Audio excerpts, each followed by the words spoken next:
56 minutes avec La Croix et vous, Sabine Audrery, bonjour à vous. Bonjour Marc. Il nous arrive le petit chaperon rouge. Bah oui, vous le disiez, d'Yvonne c'est Verdier. l'anniversaire de Jacques Demy, alors c'est Ça tombe un parfaitement. bon moment pour parler du petit chaperon rouge, sur lequel paraît un livre passionnant, un texte qui était jusqu'alors quasiment inédit, puisqu'il était simplement paru en revue à la fin des années 70.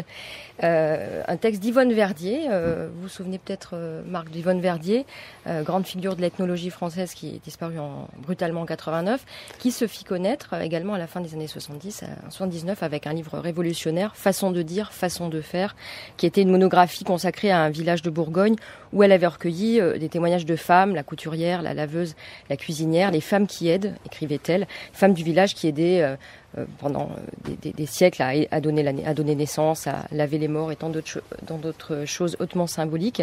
Des femmes qui accompagnaient à la campagne chaque étape de la vie de tous. Et Yvonne Verdier, elle s'est aussi intéressée aux contes de fées dans cette même méthode d'étude de la tradition et de la transmission orale. Et les contes de fées, elle a étudié ceux qu'on connaît aujourd'hui, qui nous sont parvenus grâce à Perrault ou Grimm, ces versions simplifiées qu'interprétera par exemple Bruno Bettelheim.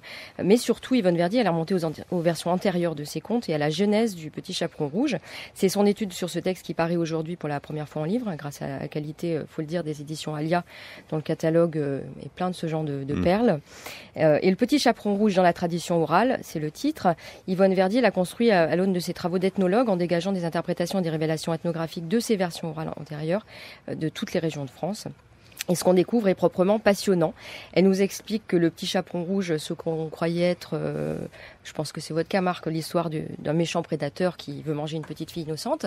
En fait, c'est pas du tout ça. C'est avant tout une histoire de femme, pas du tout de petite fille, et de femmes pas vraiment innocentes.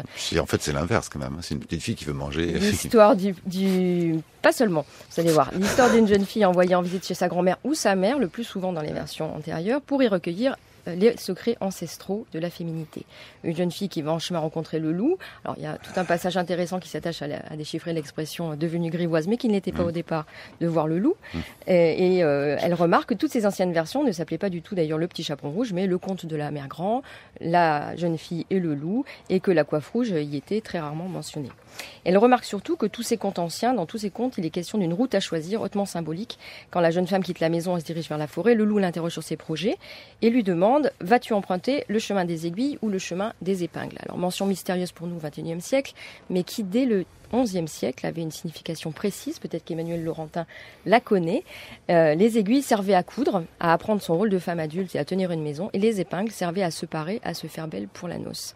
C'était encore le cas au XIXe siècle, où les jeunes filles, à leurs 15 ans, au sortir des fermages, étaient envoyées durant un hiver chez la couturière pour être formées, et repartaient au mois de mai, prêtes à marier, comme la jeune fille du conte finalement.